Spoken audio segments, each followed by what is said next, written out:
చక్కని సీతకి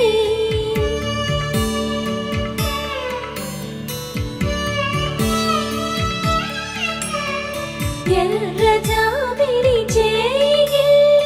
రాముడేడని అడుగుతుంటే చూడలేదని పెదవి